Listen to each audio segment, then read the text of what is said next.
Hi hello welcome back my channel. మా గార్డెన్లో ఏమేమి ఆకుకూరలు అలాగే ఏమేమి కూరగాయ మొక్కలు పెట్టానో చూపెడతాను. ఫుల్ వీడియో చూడండి. ఇదేమో పాలకూర చూడండి ఎంత మంచిగా పెరిగిందో. ఎలాంటి పురుగు లేకుండా చీడ లేకుండా తాజాగా ఉంది. ఇవి బీరకాయ చెట్లకు మాత్రం చిన్నగానే ఉన్నాయి కానీ పూత వచ్చేసింది. మేబీ ఇది నేను లోకల్ అని తీసుకొచ్చా కానీ లోకల్ కాదు కావచ్చు, సీడ్ కావచ్చు, అందుకే చిన్న మొక్కకే పూత వచ్చేసింది. ఇది నిమ్మకాయ చెట్టు. ఇదేమో ఎల్లిమడి చూడండి ఎంత మంచిగా పెరిగిందో.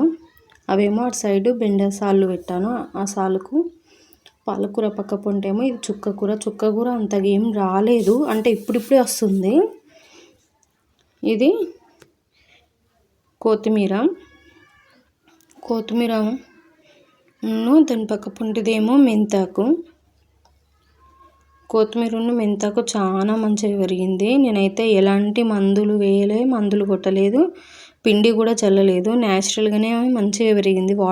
వాటర్ దీనికైతే డే బై డే పెట్టద్దు, ఒక 2 రోజులకు తప్పించి మళ్ళీ 2 రోజులకు అట్లా వాటర్ పెట్టాలి. అప్పుడే మంచిగా ఆకుకూరలు కూడా తాజాగా ఉంటాయి. మనం డే బై డే వాటర్ పెడితే ఏమవుతుందంటే కుళ్ళిపోతాయి మొత్తం ఆకుకూరలు మాత్రం.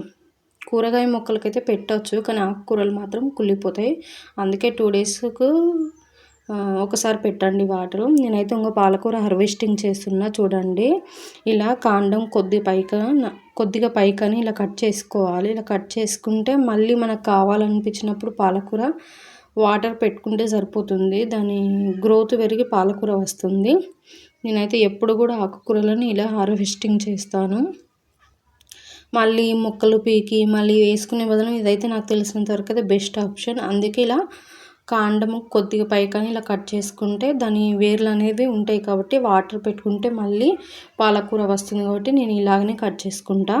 నేను మెంతాకు కూడా ఇలాగనే కట్ చేసుకుంటాను. చూడండి పాలకూర కూడా తాజాగా ఉంది. మెంతాకు కూడా నేను ఇదే విధంగా కట్ చేసుకుంటున్నా. ఈ విధంగా మనం కట్ చేసుకున్నాం అనుకో ఆకుకూరలు మంచిగా ఇట్లా వాటి గ్రోత్ అనేది పెరుగుతాయి. అలాగే మన చిక్కగా వస్తుంది, ఎలాంటి పురుగు లేకుండా. నేను ఈ విధంగా కట్ చేసుకుంటున్నా. నేనైతే హుండీల కన్నా నాకైతే ఇట్లా నేల మీద మట్టి పోపించి ఇలా పెట్టుకోవడం అంటే చాలా ఇష్టం. నేనైతే ఇలాగనే వేసుకున్నాను. మళ్ళీ ఎప్పుడన్నా నేను మెంతాకు కొత్తిమీర వేస్తే నేను చూపెడతాను, ఆ వీడియో కూడా తీసి చూపెడతాను. వెనకాల ఉన్నాయేమో టమాటా సాళ్ళు చూడండి ఎంత మంచిగా పెరిగాయో. టమాటా సాళ్ళు కూడా ఒక 4-3 వరుసలు అయితే పెట్టాను టమాటా. అటు సైడ్ ఏమో బెండ చెట్లు. నేను ప్రతి ఒక్కటి నాకు సాధ్యమైనంత వరకు అయితే నాకు తక్కువ ప్లేసులనే ఎక్కువ కూరగాయలు పెట్టుకున్నా. కొత్తిమీర అయితే చాలా ఫ్రెష్గా ఉంది. చూపెడతాను చూడండి ఎంత బాగుందో. ఇట్లా న్యాచురల్గా పండించుకొని తింటే ఎంత హ్యాపీగా ఉంటుందో కదా, ఎలాంటి మందులు లేకుండా ఇట్లా పండించుకొని తినడం చాలా అంటే చాలా హ్యాపీగా ఉంది. మళ్ళీ ప్లస్ నాకు నేను ఎలాంటి మందులు కొట్టకున్నా కూడా మంచిగా వచ్చాయి నాకైతే ఆకుకూరలు. చూడండి ఎంత మంచిగా వచ్చాయో ఆకుకూరలు మాత్రం. నీకు ఇంకో మొక్క చూపెడతాను. ఇదేమో గణపతి మొక్క. దీని నుండి సీడ్స్ అయితే నేనైతే తీసుకుంటున్నా. ఎండిపోయిన పువ్వు ఉంటాయి చూడండి, అవి నేనైతే తీసుకుంటున్నా. ఈ పువ్వులను ఒక 1 డే లేదా 2 డేస్ అట్లా ఎండలో ఎండబెట్టిన తర్వాత ఇలా మనం చూడండి, ఇవి ఖచ్చితంగా ఒక 1 డే అన్నా 2 డేస్ అన్నా ఖచ్చితంగా ఎండలో ఎండబెట్టాలి. ఈ సీడ్స్ సబ్జా గింజలు ఇవి మాత్రం హెల్త్కి మాత్రం చాలా అంటే చాలా బెనిఫిట్స్ ఉంటాయి. మన బాడీలో ఉన్న వేడిని తగ్గిస్తాయి. అలాగే వెయిట్ లాస్కి అయితే బెస్ట్ ఆప్షన్.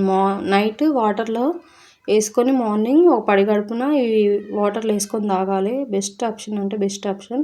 వెయిట్ లాస్ మాత్రం ఖచ్చితంగా అవుతారు ఇవి సబ్జా గింజలు వేసుకొని తాగితే. చూపెడతాను ఇప్పుడు మీకు ఆ సీడ్స్ ఎట్లుంటాయి అనేది కూడా. మా పాప మా బాబు వచ్చారు. నేను వస్తా మమ్మీ అంటున్నారు. లోపలికి వద్దు నాన్న అని చెప్తున్నా. చూడండి మా పాప మా బాబు.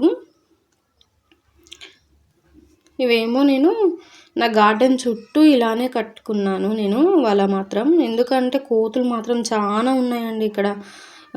మనం ఏ మొక్క పెట్టినా కూడా మొత్తం పీకి పడేస్తున్నాయి. అందుకే నేనైతే గార్డెన్ చుట్టూ ఇలా వాళ్ళైతే నేను చుట్టుకున్నాను.